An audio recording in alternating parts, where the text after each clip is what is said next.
Hey, it's James Taylor here. There are very few guitar teachers out there that can both teach effectively in person and online, and Virginia-based blues guitarist Scott Perry is one of those. In addition to teaching and playing blues and jazz, he is also known as an exponent of rock and roll and honky-tonk. He has helped hundreds of guitarists on their musical journey, from newbies to professionals and everywhere in between. Now, the thing is, Scott doesn't teach tricks. He is about providing guided guitar lessons and coaching to his students, whether that's face-to-face or online. Now, what he will do is encourage and cultivate you in finding your unique and authentic style. And it's my great pleasure to have Scott here today. Welcome, Scott. Hey, James. It's really good to see you again. So share with our viewers just now, how did you get started playing? How did you first fall in love with the guitar as an instrument? And then when did you kind of get into blues? Because that's obviously what you're known for, specifically as a teacher. I was one of those people that had several false starts as a boy. I got my first guitar when I was 9 and purchased it with like paper route money. And my first guitar teacher, I lived in a really small town and he was just only taught classical. And it wasn't what I was interested in, but it was the only opportunity I had to learn. He was not a nice person and he had really bad breath. So that relationship didn't last very long. And then I tried again, maybe around 13, 14, and it was a Berklee School of Music grad who was more in love with himself than teaching. And so we spent a lot of lessons with him just kind of showing me how good he was, not trying to teach me anything necessarily. So that relationship didn't last very long. I finally had a good experience with a young lady who was home on college break, and she taught me some tunes that I wanted to learn. And she was a great teacher, but of course, then she went back to college. So I just kept like picking it up and putting it down. And then when I went to college, I heard this album by Taj Mahal called "Oh So Good and Blue." And albums were these vinyl discs that went into cardboard sleeves that we used to carry around. And I took this album down to the music department of the place of the college I was going to, and I literally knocked on the door of every guitar teacher and said, "Can you teach me to play like this?" And the door got slammed in my face 2 or 3 times, and then the last door I knocked on was this guy, Carl Demo, who was the first great teacher that I had, who was also a great guitar player. And he said, "Yeah, I can show you how to do that." And that's when it kind of hit. And I was in college with, hanging out with other guitar players. We started bands, knuckleheaded around. And, I graduated from college with a degree in history and education, thinking I was going to be a teacher, like a school teacher. And I did that for a little while. But then, like about 5 years out of school, I just said, I'm going to do this music thing. I think, I just love it. I can't not do it. So it's one of those things where you want to live a life without regrets. So you say, well, I'm going to try this. I'm young and I'm relatively unencumbered. I'll give it a go. And if it doesn't work out, at least I won't, be my age now and say, oh, geez, I wish I had done that, or I wish I could have, or could I? So yeah, and it was straight from Taj Mahal to like Robert Johnson, Mississippi John Hurt, Reverend Gary Davis, Blind Willie McTell, Blind Boy Fuller, Blind Lemon, all the blind guys. All the blind guys. Yeah, and then eventually writing songs that tried to replicate that kind of old school blues feel. So yeah, that's how my journey got started. It was, like most, I guess, just pure blind luck, and I guess in the beginning, just dogged perseverance. Just keep trying. But yeah, it's been a great journey. And I'm guessing that second teacher that you had, it was more about him kind of showing off what he could do. And obviously then you went and you can actually study education as a subject and how teaching kind of works. So, what sets the way that you teach guitar apart, maybe from the way that other people might teach guitar? Well, I think so that particular teacher, I remember this one pivotal moment when I was maybe 4 months into lessons, and my mom or my dad asked, hey, do you think that he has any promise? And his answer was, that kid will never earn enough playing music to cover the lessons that you're paying for. And my parents never told me that until well into my career. But and that was before I started teaching. But I remember when I first began teaching, it was really, like a lot of people, I got into it at first out of necessity. I needed to earn more income. But then I soon found that that was what I really loved to do. And then I almost didn't want to do anything else but teach. But I've made a real habit out of, talking to my students about what their motivation is and what their aspirations are. And I've probably a good part of my teaching practice is taking people that have had a bad experience, like the kind that I had early on, and flipping that so that their love for the music that they aspire to play is kind of rejuvenated and reborn. And then it's all about just the path to quick success. My attitude is if I can get them playing whatever song they want to learn, in as few lessons as possible, I call it sinking the hook. Then once I got them hooked, I can kind of bring them along. But I think learning your first song is always the trick. As most teachers slap a Mel Bay book and say, okay, here's the E string, here's the F note, here's the G note, and anybody that sticks with it, that way, I guess their love for music is borne out. But I think it's a difficult way to approach teaching. And it must be, you'll have seen the differences from, let's say, 30 years ago when people, they could have accessed the Mel Bay books, and Mel Bay books was great. Then they moved on, and then you had like all the VHSs or the Betamax, those ones, like the Alan Roth, Hot Licks, and stuff. And now, Frank, there's just like it seems to be millions of guitar lesson videos on YouTube about how to do stuff. And while it's obviously great that there's lots of there's some very good stuff on there as well, it must make it quite difficult. Like with the students that you kind of work with, they're seeing all these different things, all these different influences, and they're trying to figure out where everything kind of sits in their head. So you talk about, what you do is you almost act as a bit of as well as a teacher, as a guide to kind of helping them figure out their route, their place and things. So can you talk about that the guided nature of what you do? Well, I think it's the amount of free information that's out there now it's incredible, and a lot of it is extremely well done and high quality, not just in the presentation but the information that's being shared. And it's funny because I meet some teachers that are like, oh, YouTube's the worst thing that's ever happened. I'm losing all my students to YouTube. And I'm like, well, if you're losing students to YouTube, you've been doing something wrong all along. It's like, people that hate tab, everybody should learn how to read. These are all tools. Everybody learns differently. Some people can absorb 20 YouTube videos in a day and have a lot of that information stick. And some people need just to get pointed to, have things set up for them so that they can sequentially grow their guitar playing skill. And so I do watch, back when Betamax and VHS came along, I bought them all. When DVDs came along, I bought them all. And books, I owned a music store, so I bought all the books I wanted to learn. So I've become like a librarian. I know where all this stuff is, and I really encourage my students to get out there and poke around, but to make sure that they're not doing it as a way of hiding from, practicing or finding their own voice. I mean, it can be very alluring to chase all these shiny, pretty things that are on the internet. But if you don't sit in your chair and actually practice, it's not going to improve your guitar playing skills by osmosis. You can't it's not the Matrix where you can just plug it into the back of your head and have it come out of your fingers.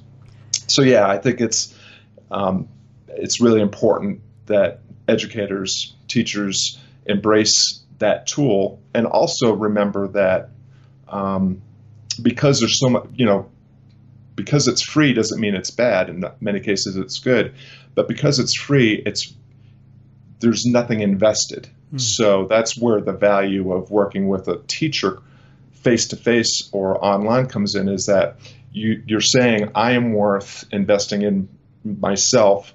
I'm going to pay this person to give me guitar lessons and provide me with some guidance in this jungle called the internet. And then the accountability is built into that as well.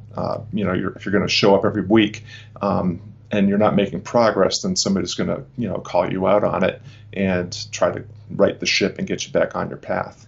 I'm just kind of reflecting on my own learning of music as well, and thinking, like, some of the best teachers that I think I ever had would be very good at also saying what not to focus on.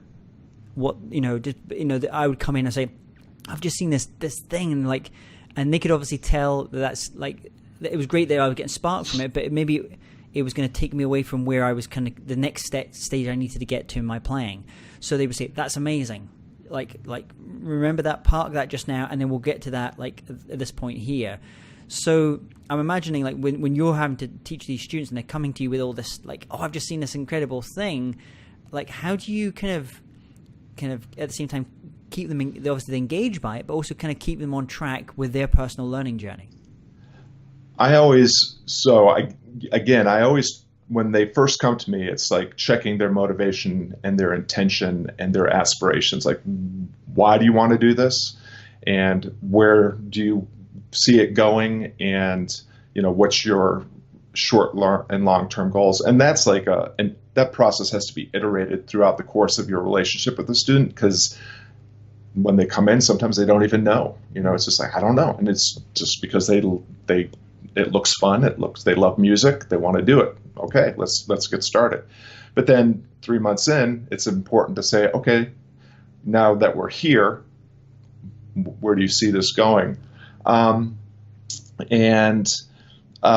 also, when people come to me like with those kind of, like, I'll have students that have watched YouTube videos of Eddie Van Halen and they're doing all this tapping stuff, or watching Andy McKee, and that now they're doing slappy happy stuff, and it's and I say, it's awesome. What's it for? Yeah. And that question, what's it for, is one that I use in every aspect of my life, because if the purpose of learning how to tap or play that percussive style of guitar is to impress, that's not what music's purpose is, and that's that goal is not sustainable, and it's not very fulfilling in the end. So I'm always saying, the purpose is to get you to find first your unique musical voice, develop and cultivate it, and then it has to be expressed. It has to be shared with an audience, whether that's Facebook Live, YouTube videos, small performances at the beginning. And so, yeah, it's just always checking in with that motivation and intention and aspiration, and that's all that just comes from those three simple words. What's it for?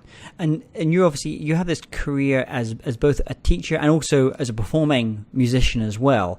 So how do you sustain that? Because I'm imagining, that's a lot to get, and I know that you teach a lot in person, a lot you do online, and then also you're playing as well. How do you stay sane with all that kind of going on, and still feeling invigorated when you kind of want to either go on stage or have that student that's coming up to you? Sustaining a career, so I think that the question really is, I don't really see myself as being a great guitar player. I mean, you've worked with some of my heroes, people like Tommy Emmanuel, Robin Nolan, Frank Vignola. These are guitar players, and they are playing on the big stages because they are not just fantastic technicians, they are fantastic artists, and they're also really great human beings. I started my guitar playing journey fairly late in life. I mean, if you start at age 18, you don't have, you're just never going to achieve the same level of technical ability, I think, that you would if you started when you were 9, 10, 11, 12 years old. Um, so, so the question might be, how do you sustain a career as a musician when you're really not that good? and or maybe you're not at that kind of level of the Tommies and right. Franks. And so again, just the importance of intention and motivation. So when I decided I wanted to play music, I recognized that I was never going to be the best guitar player on the planet. I probably wasn't going to be the best guitar player in the town or city I was living in. I was probably not going to be the best guitar player on the block that I lived in. Sometimes I wasn't the best guitar player in the house that I was living in, but I loved it, and I had that burning desire to express myself through music and do it in front of other people. I was very in tune with who I was and the music that I loved. And I think also, so a lot of it is just dogged determination and just not being willing to give up. Because I've been doing it for a long time and have made a living and bought houses and raised a family, people say, well, how, should I do that? And I always say, well, if you're asking me that question, probably no, you shouldn't. Because if you really wanted to, you would just be doing it. I mean, you would maybe want to tell me how to do it, how to 2x it or 5x it or 10x it. But, a career in the arts in general and music in particular is not something you do because it's lucrative. Yeah. It's something that you do because you just simply can't do anything else. I've tried to stop playing music for a living on at least 2 occasions. On both of them, my wife, as she watched me shove the guitar in its case under the bed, she said, "Yeah, I'll give you 2 weeks." And then usually within 1 week, I'm pulling it back out and I'm on the phone saying, "Hey, can I get a gig?" So it's that burning, love and desire to just do it and to grow within your craft. And I heard something, albeit in a different art form, the other day. Someone was recounting a story. They went to a book signing by this very, very successful writer, and the person was up and then doing the Q&As at the end, and a gentleman in the audience got up and stood up and he said, I can't remember the name of the writer, and said, you and I, we started writing at the same time. We're the same ages. I started writing at the same time. But you've gone on to have this huge level of success as a writer, and I'm just kind of struggling to even get my first book published, as an example. What should I do? And the famous writer at the front stopped for a while, and he thought about it, and he said, "Give up."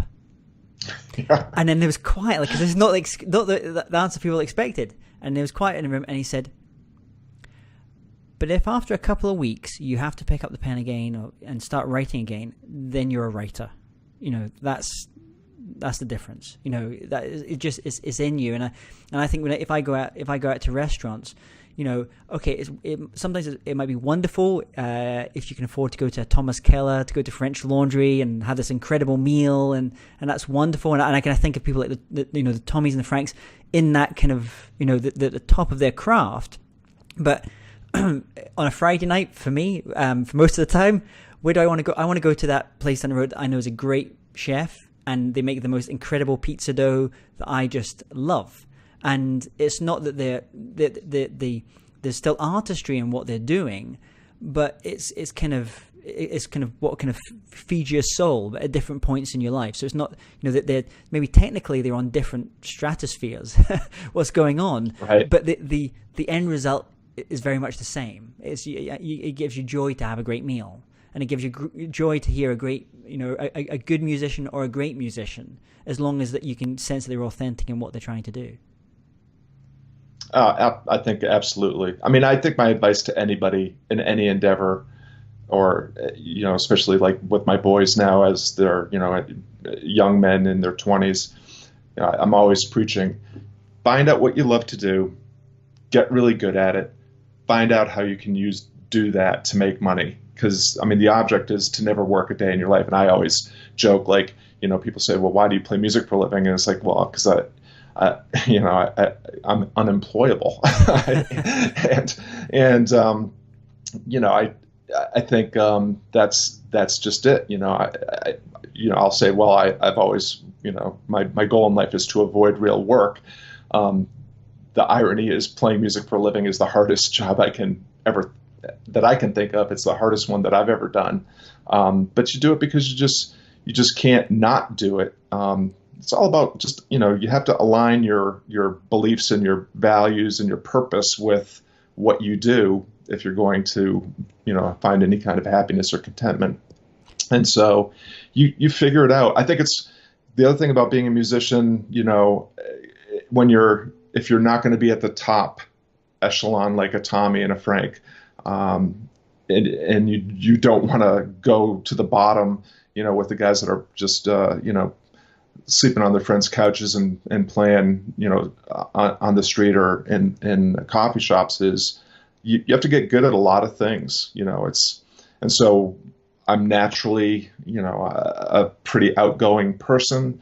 So I was a natural to be the front man in any band I was in.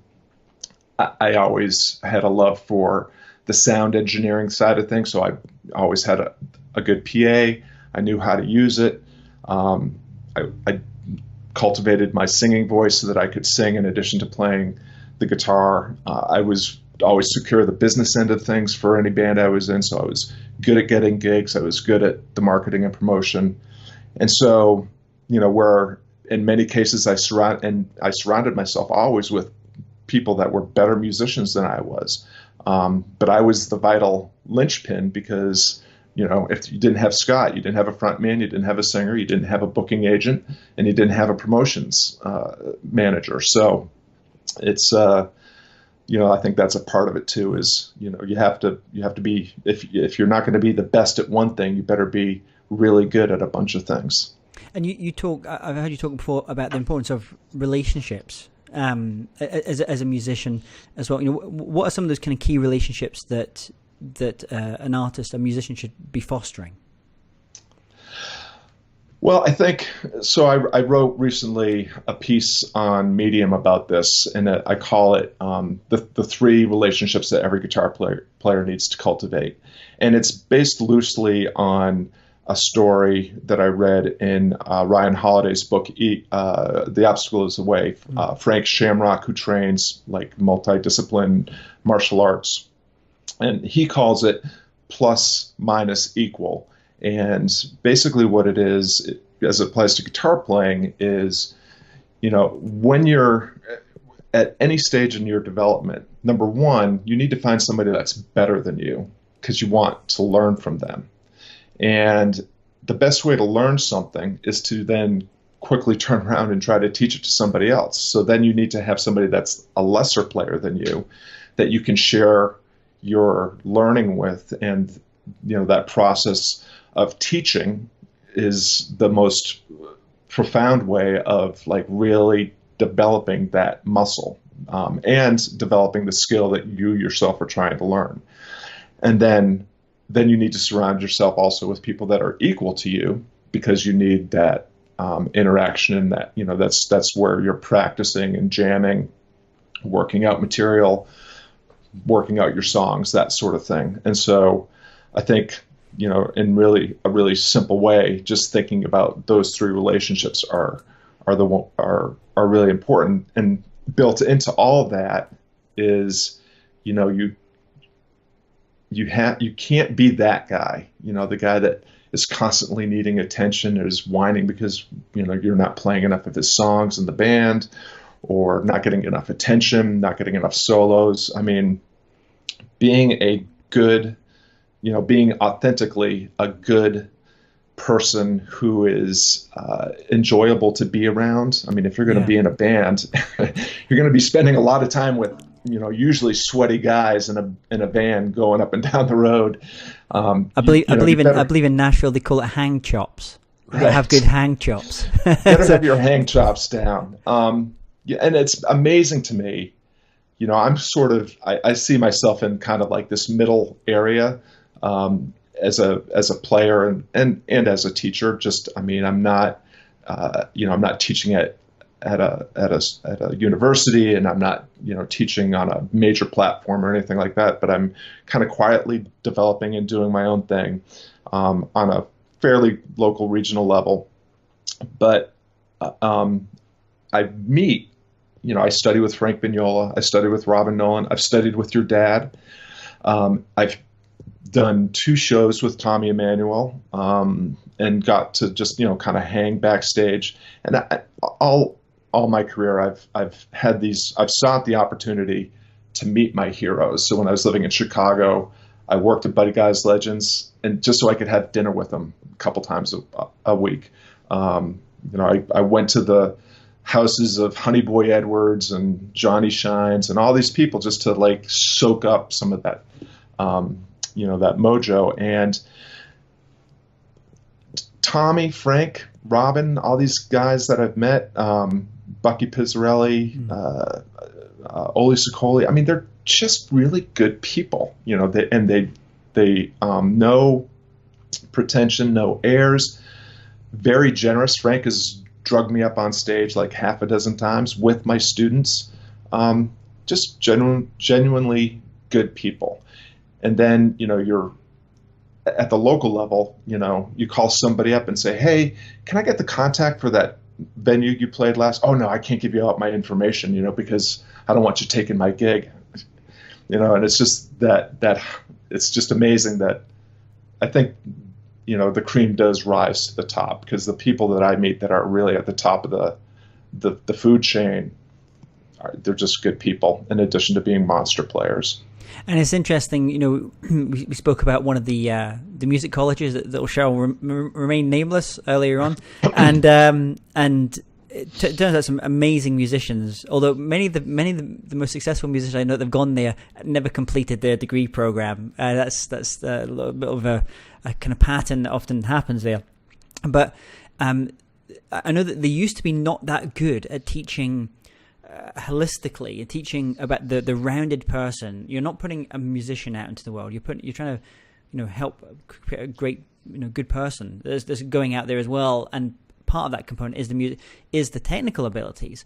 But if they're going to have any longevity in their career, and it sounds very simple, hang chops, and things like that, communication skills. Even, say, the business side of what they do, it was very much looked down upon for many years, and especially in classical conservatories, not so much in more popular music styles, but definitely in classical conservatories. But that is, I think, I can sense that changing now. I'm seeing it changing all the time, where they're thinking much more about just the overall, frankly, the mental health of that student, because very many times that they've created these little mini monsters that have gone out there, and they've been wonderfully technical, incredible players, but then they've never had any gigs, or they've never had any bookings, because they're just not someone that you would want to be calling up and booking for that gig again. So I guess we're kind of moving almost into the kind of philosophy of guitar playing at this point. I know you've got a keen interest in stoicism, which is not something you necessarily think about in guitar playing. And so stoicism, why does how can stoicism make anyone a better guitarist? Well, I'm going to answer that question, but I want you just touched on something that's also very near and dear to my heart, and that's like the academic approach to learning music. There's a big difference between being a teacher and being an instructor. And I sometimes really feel like the place where art goes to die is university. Because as soon as, if you think about, the demise of classical music as a popular art form, the demise of poetry as a popular art, the demise of philosophy as an everyday practice by everyday people, it's all coincides with when they get kind of commoditized and then put into university so that instructors can decide how the stuff is going to be delivered. And so an instructor is just passing on information, and they have a vested interest in dripping that out slowly over time, and to do it in a way that's didactic, where they determine what is and what is not proper technique. They determine the sequence and all that. there are a lot of great guitar players that have been to schools that we've already mentioned. Many of them dropped out. There's two academically trained musicians that come to mind that I think are remained fantastic artists, even almost despite their training. Julian Lage Wonderful, yeah. and Wynton Marsalis. I mean, because they are musicians, they are not technicians, they are artists. They're not just simply technically trained musicians. I see it in jazz, which, since you and I have known each other, has finally fallen below classical music in popularity. And that's, how many university programs are professing to, be churning out the world's best jazz musicians. Again, if you're just teaching, if it's all about instruction and technique, you've forgotten what it's really about, which is it's a language, and language is used to communicate, and it's a collaborative process. It's not a commodity. So I guess another way to sustain a career is don't go to music school. So I'm sure there should be a book. I remember there used to be a business book. Everything that they don't tell you at Harvard Business School or business school. Maybe there should be there should be the equivalent for music. I think college is a great, like, if you don't know what else to do, go to college, because you're going to be surrounded by really smart people and you can have experiences and intelligent conversations. And it's a great place to find your way. It's an expensive place to find your way, but it's better than just, getting a job at the local fast food chain and living in your parents' basement. But if you know what you want to be doing, then I'm much more in favor of getting yourself around people that are doing what you want to do, and finding a way to be useful to them and valuable to them, so that they will show you the way. And in this day and age, it's I take lessons with Frank Vignola, my ultimate guitar hero. It cost me very little, really. I mean, and it cost me less than it would if I were to be taking private lessons from him up in New York. And that relationship has, I wanted to become a jazz guitar player. I'm not quite there yet, but I'm getting there. But I tried 3 other teachers, 3 other approaches. All of them were academically trained. All of them felt like I had absolutely no promise. Didn't mind taking my money along the way. Frank was like, "Oh, we can definitely do this. Let's do it." So the Stoicism thing, this is like my newest project, and it's kind of one that I'm almost all in now. I fell in love with Stoicism as an 8th grader when I was in school. I took Latin from 8th grade through high school. So the dirty little secret is I was actually the winner of the Latin prize all 4 years running of my high school career. So I was that nerdy little kid that was like reading the Aeneid in in Latin. But my teacher, Don Kelly, who I saw not too long ago and still kind of stay in touch with, introduced the class to Marcus Aurelius's Meditations. And it was just, it just totally rocked my world, even, at that age.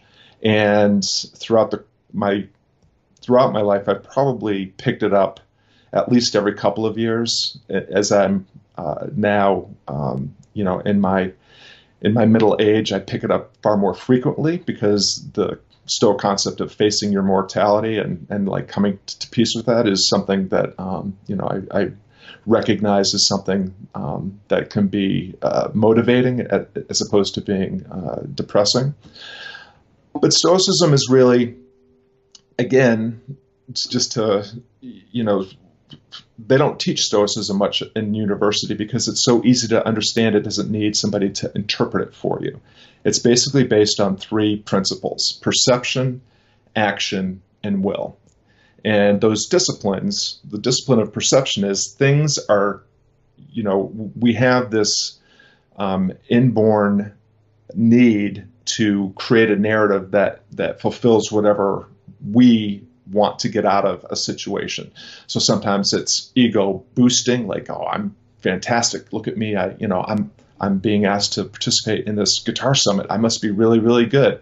Or it can be the other. Oh, I'm a nobody. What am I doing here? But it's never, things are never what you think they are. Things are just what they are. And so it's that ability to take your ego out of the equation and to just accept that things are the way they are.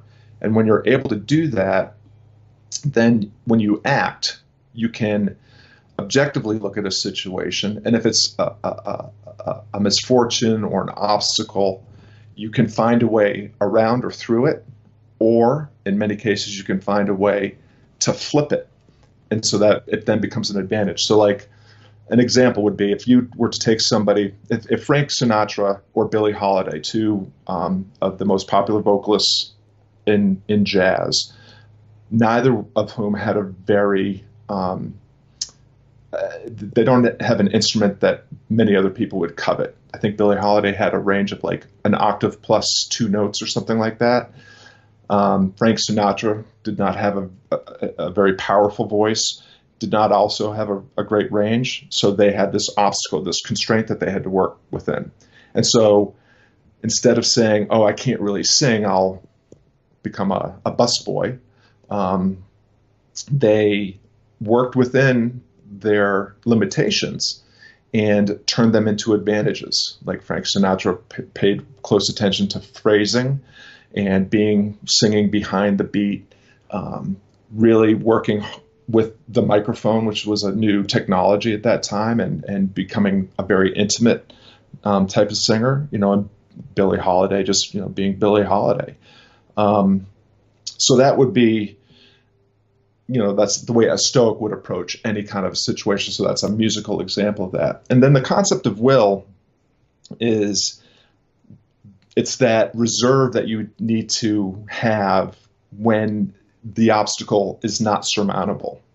So I think of the will as kind of being the content of your character. So, you're trying to keep the ego at bay, to, keep that spirit of humility, to remain generous and empathetic, and to be a good person, not because anybody's watching, but just because it's the right thing to do.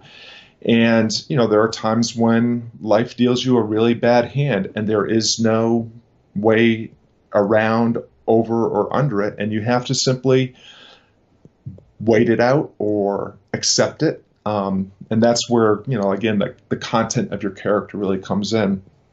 I've started developing this site called the Stoic Guitarist, and I've actually started kind of branding myself as Scott Perry, the Stoic Guitarist, because I think it's a very pragmatic set of principles and practices that apply to anything that you do, whether it's playing the guitar or teaching the guitar or just kind of navigating, what can be a very messy life and a messy world.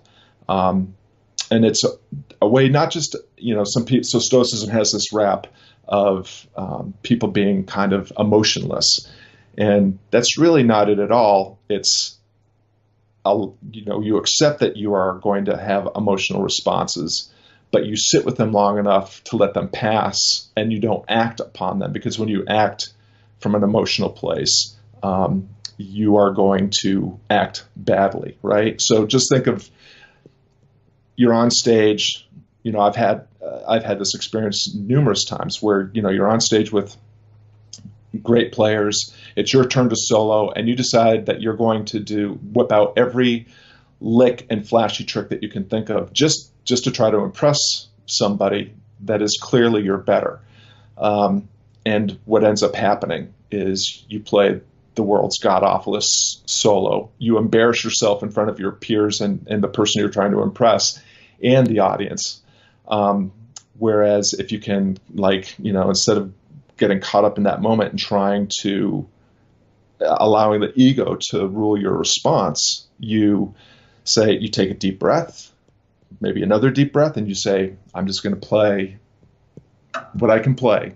I'm going to keep it simple and direct, and remember that, this is the other aspect of the Stoic Guitarist site, is it says thrive, through music and these three Stoic principles of perception, disciplines of perception, action, and will. Music is a language. Languages are used to connect and communicate. Music is at its best when it's collaborative, not competitive. And music is a craft, not a commodity. And, I think if you can approach music in that way, then that's art, and you are an artist, and that's a higher calling than any particular art that you might be a practitioner of. So that's yeah. And I think if anyone's watching or listening to this just now, I know we're kind of obviously we're going to come to some like technical, like as in guitar technical things just now as well. But I think what you're saying is an important point, and not just in learning and playing, but also if you're watching or listening to this just now, and you either have a career in music or you want to have a career in music, treating the highs and the lows, treating those imposters both the same, is an extremely important lesson to learn. And I've had the good fortune of working close hand with some of the most incredibly successful musicians. And I've been also the person that's had to deliver them really great reviews and tell them they've won some award, and also really bad reviews and tell them something's happened, here. And what I've noticed is the best people I've worked with, it's not that they're emotionless at all in those responses to those things, but they kind of take it on board. It's only really if they start to see a pattern with something, if they're seeing time and time again people are saying something about the performance or something, they might start reflecting on that. But it does take quite a lot of discipline to be able to build that thing, and it only takes it from just doing lots of work and then getting lots of good reviews and bad reviews to be able to kind of see those reviews as the same. It's that perception thing that you can talk to as well. So I think it's interesting that Stoic kind of philosophy and how that relates to guitar playing. So let's just as we start to kind of finish up here as well, I would love if you were to just show our listeners and viewers something that they can take away this weekend and start working on. Obviously, we've not had you playing yet, and so we want to get some playing in here before we finish up. What is something they can just go away, a technique or something that they can work on this weekend when they're sitting there with the guitar, that can just maybe open up something in their playing? Well, I picked up this guitar right before we got on the call, and it's a national stylo, and these things are kind of built for slide guitar. So I'm in open G tuning, D, G, D, G, B, and D. And what I love about slide guitar is so we all know about the tempered system, right? Keyboards and fretted instruments, we have to make some concessions with the way that they're tuned, and we're not playing the notes as they actually are, the actual ratio that, and so violinists, vocalists, and slide guitarists are some of the musicians that have the ability to play the notes as they are actually mathematically intended. So I love that ability, in slide guitar, and I'm always kind of nerdy about trying to figure that stuff out. But so in the blues world, as in the bluegrass world, the old time world, and to a certain extent some other music like jazz, we have this canon that we learn from, and I call it like the blues Nazis or the bluegrass Nazis. That they want to make sure that everybody's playing the song exactly the same way. And jazz police, right? We're gonna do this the way we're gonna play this bluegrass song just the way that Bill Monroe did, even the mistakes. And so again, part of my shtick is self-expression. So I think like you take a song like Walking Blues.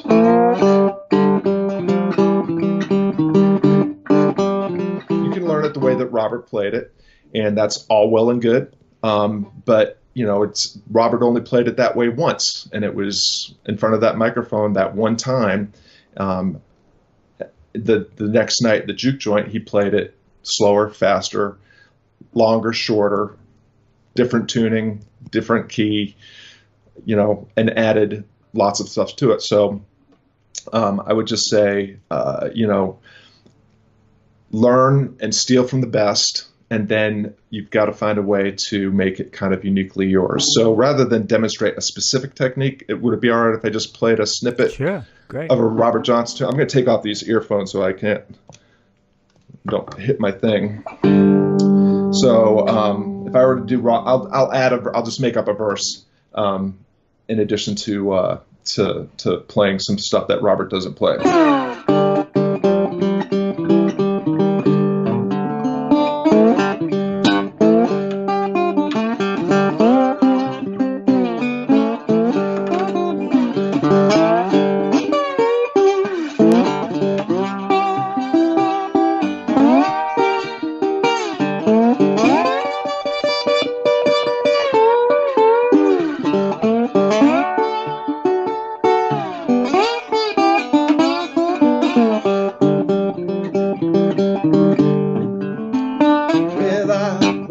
This morning, been around for my shoes. Well, now you know by that I must have had them all walking blues. Well, I woke up this morning, been around for my shoes. Well, now you know by then I had them all walking blues. Well, now you know I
Nice.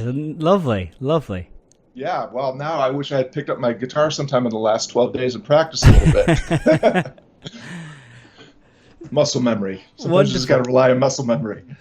So I want to give, before we kind of just finish up here as well, you have this very cool series at your website, Guided Guitar Lessons, called Monday Morning Blues. So we're going to link here on the page so people can go learn more about your teaching, your online courses, other things that you've got going, read the articles that you've been writing recently. Tell them what they're going to get if they sign up for Monday Morning Blues.